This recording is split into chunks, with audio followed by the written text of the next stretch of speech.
भ्रष्टाचार के आंदोलन के नाम पे केजरीवाल सरकार आई,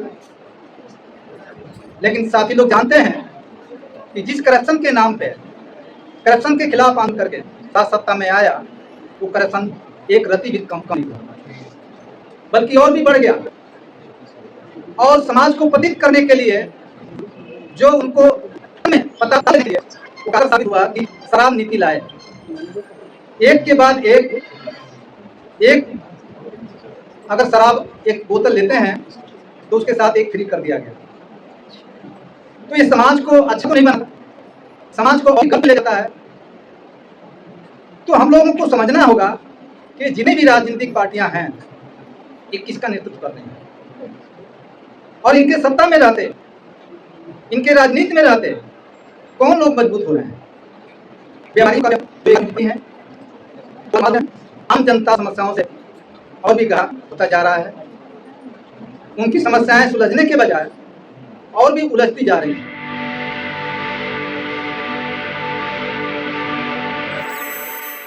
आज आंदोलन की, सही नेतृत्व की क्यों जरूरत है, हमें समझना चाहिए।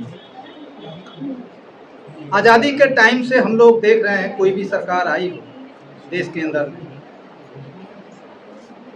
दिल्ली में भी जो भी सत्ता के माध्यम से जनता को कंट्रोल करने का काम कर रहा हो, जनता की बातें बोलकर जनता की समस्याओं को बढ़ाने का काम किया और भी गहरा करने का काम किया। जब कांग्रेस की सरकार थी, एनडीए सरकार थी, यूपीए सरकार, दोनों ही राज सत्ता में हैं, कहीं न कहीं देश के अंदर में शासन कर रहे हैं, और इसमें देश की कोई भी पार्टी हो वो अछूता नहीं है, वो शामिल है इसमें। इन दोनों अलायंस के अंदर में सभी पार्टियां शामिल हैं। सत्ता में रहते हुए हम लोग देख रहे हैं कि समस्याएं सुलझ नहीं रही और भी गहरी होती जा रही। हमने पीछे देखा, भ्रष्टाचार के आंदोलन के नाम पे केजरीवाल सरकार आई, लेकिन साथी लोग जानते हैं कि जिस करप्शन के नाम पे, करप्शन के खिलाफ आंदोलन करके साथ सत्ता में आया, वो करप्शन एक रत्ती भी कम नहीं हुआ, बल्कि और भी बढ़ गया। और समाज को पतित करने के लिए जो उनको पता वो साबित हुआ कि शराब नीति लाए, एक के बाद एक अगर शराब एक बोतल लेते हैं तो उसके साथ एक फ्री कर दिया गया। तो ये समाज को अच्छा तो नहीं बना, समाज को और गलत ले जाता है। तो हम लोगों को समझना होगा कि जिन्हें भी राजनीतिक पार्टियां हैं, ये किसका नेतृत्व कर रही हैं, और इनके सत्ता में रहते, इनके राजनीति में रहते कौन लोग मजबूत हो रहे हैं। बीमारियों का है आम जनता समस्याओं से और भी गहरा होता जा रहा है। उनकी समस्याएं सुलझने के बजाय और भी उलझती जा रही हैं।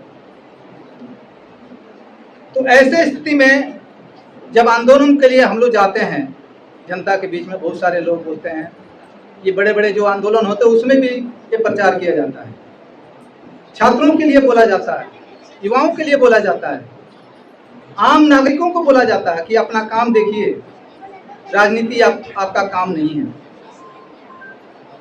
आप लोगों को अपने काम के तरफ ध्यान देना चाहिए, अपने घर के तरफ ध्यान देना चाहिए, अपने परिवार के तरफ ध्यान देना चाहिए। छात्रों को बोला जाता है कि आप पढ़ाई की तरफ ध्यान दीजिए। लेकिन ये कौन लोग हैं जो बोलते हैं, ये समझना पड़ेगा। क्योंकि राजनीति एक ऐसी चीज है जिससे हम कोई भी अछूता नहीं रह सकता।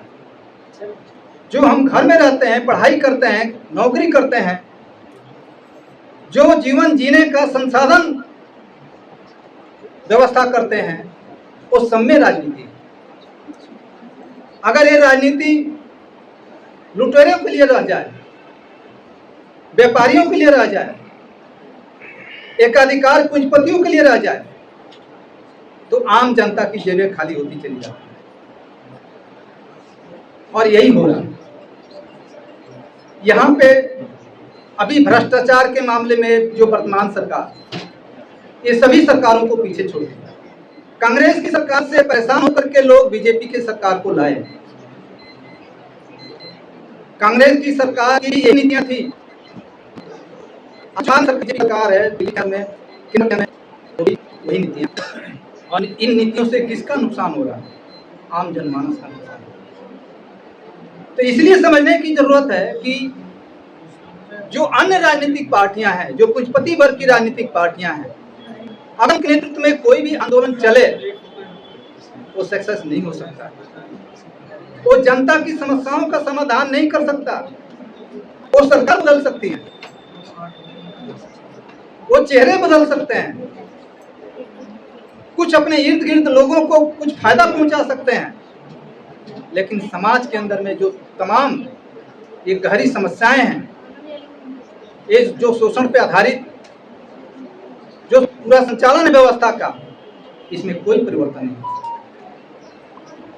और अगर इसको सही बारीकी से समझ ना हो तो हम आंदोलन को भी मजबूत नहीं कर सकते। इसीलिए हम डेली वेज काम करने वाले लोग हैं, दिहाड़ी काम करने वाले लोग हैं, या कलम चलाने वाले लोग हैं, उन सभी को संगठित होकर के सोचना होगा कि एक तरफ ये शोषण पे आधारित विचारों को लेकर के काम करने वाली पार्टियां जो हमें भ्रमित करे, जो हमें गलत रास्ता दिखा करके हमारे खून को निचोड़ रहे हैं, इससे कैसे हमें मुक्ति मिलेगी? अगर ये चिंतन के साथ हम अपने समस्याओं को जोड़ दें, ये बहुत गहन विचार के बाद डिस्ट्रिक्ट कमेटी ने फैसला लिया कि हम लोग दिल्ली के तमाम जो समस्याएं हैं इसको ग्राउंड लेवल से उठाएंगे, सेल से लेकर के लोकल कमेटी, डिस्ट्रिक्ट कमेटी तक इनको संगठित करने का काम करेंगे और एक ऐसा दिल्ली के अंदर में आंदोलन का माहौल बनाएंगे जो लोगों को तफरका दिखे, जो लोगों के दिलों तक बात पहुंचे कि असल में अगर कोई जनता की पार्टी है, मजदूर वर्ग की पार्टी है, काम करने वाले लोगों की पार्टी है और वास्तव में दिल्ली के बारे में, देश के बारे में, इन शोषण से मुक्ति के लिए जो असल राह दिखा रहा है वो एसोसिएशन है। तो हमारा जो दिनचर्या का लड़ाई है, वो सेल का जो लड़ाई है, सेल स्तर पे जो लड़ाई है, वो कामयाब होगा, लोग हमारा समर्थन करेंगे। इसलिए निर्णय लिया गया। हमारा बहुत सारा सेल कमजोर है, लोकल कमेटी कोई कमजोर है, कोई मजबूत है, तो इस तरीके का एक रणनीति बनी कि हम लोग, हमारा जहां भी काम है या जहां नहीं है, पूरा वेस्ट डिस्ट्रिक्ट की पार्टी इकाई उन सेल को, उन लोकल कमेटी को, उन एरिया को मजबूत करते हुए आंदोलन का सृजन करेगी। अपने समस्याओं को 15 नवंबर तक वो उठाएंगे। कहीं डीएम के सामने हो सकता है, कहीं स्थानीय जो अथॉरिटी हैं उनके सामने हो सकता है, कहीं पानी के अथॉरिटी के सामने हो सकता है, कहीं एजुकेशन के अथॉरिटी के सामने हो सकता है, और उसमें होल डिस्ट्रिक्ट कमेटी उसमें मदद करेगी ताकि उनको सहारा मिले। और मैं समझता हूं आप लोग इसको तहे दिल से समर्थन किए हैं और समझे हैं, इसको ग्राउंड लेवल पर इस आंदोलन को ले जाने का अपना पूरा क्षमता का उपयोग करेंगे। मैं इन्हीं बातों के साथ ये बात समाप्त करता हूं कि आने वाले समय में दिल्ली के अंदर एकमात्र एसोसिएशन कम्युनिस्ट आंदोलन की पार्टी बनकर के उभरेगी, दिल्ली की जनता का नेतृत्व करेगी। इन्हीं बातों के साथ मैं धन्यवाद और इनकलाब जिंदाबाद, एसोसिएशन कम्युनिस्ट जिंदाबाद। सर्वहारा वर्ग की राजनीति जिंदाबाद।